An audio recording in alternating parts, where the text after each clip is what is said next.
Dalawang tunnel boring machine na ang ginagamit sa paghuhukay sa rutang dadaanan ng Metro Manila Subway. Tuloy rin ang pakikipag-usap para sa right-of-way ng proyekto, lalo't naurong na sa 2032 ang target na pagtatapos ng proyekto. Nakatutok si Bernadette Reyes. Isang solusyon sa traffic sa Metro Manila ang ginagawang Metro Manila Subway na siyang unang full underground railway system sa bansa. May mga nauna nang nahukay na dadaanan ng riles gamit ang isang tunnel boring machine. Hinuhukay na nito ang daan mula Camp Aguinaldo Station papuntang Ortigas Station.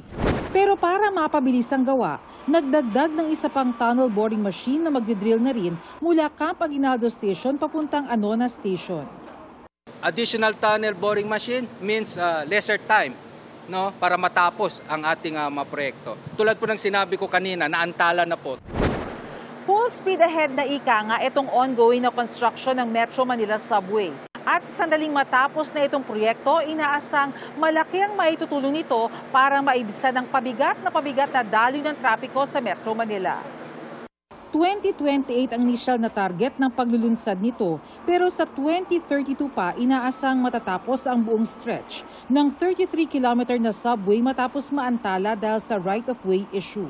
Patuloy ang pakikipag-usap ng DOTR sa mga may ari-arian na maaaring maapektuhan ng proyekto.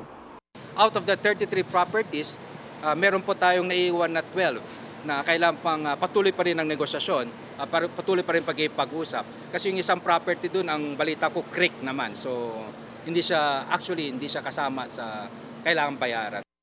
I think it's more of we still have to explain it further to them. Ano naman po, nakukuha ito sa mabuting dialogo at pakipag-ugnayan sa kanila. Para sa GMA Integrated News, Bernadette Reyes, Nakatutok, 24 Oras.